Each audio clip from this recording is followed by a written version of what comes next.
Good morning to you, John. We've been watching the coverage from overseas, obviously, all morning. And as nightfall begins in Baghdad, rush hour here in Manhattan, pretty much at its peak hour. The commuters on their way to work, obviously trying to assess the risks to themselves and to the city in light of the events in Iraq overnight and this morning.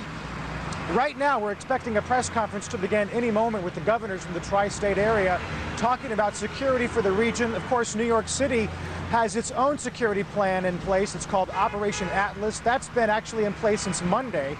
But today, obviously the first real test at a cost of about $5 million a week. They are putting hundreds of more police on the ground and in the skies, monitoring obviously the landmarks like Times Square, Ground Zero, the Statue of Liberty, but also, John, protecting things that aren't as obvious. For instance, they're planning 24-hour police protection of Jewish neighborhoods in the city that they deem potential risks to terrorism.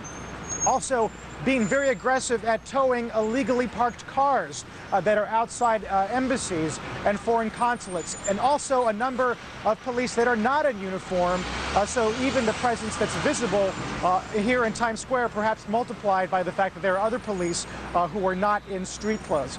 We should point out that the mayor, Mike Bloomberg, has asked the president yesterday, met with the president, asking for the federal government to help the city cover the cost of all this extra security. He also says, the mayor, Mike Bloomberg, says that even though the city feels different, the visible police presence makes it feel a little scary.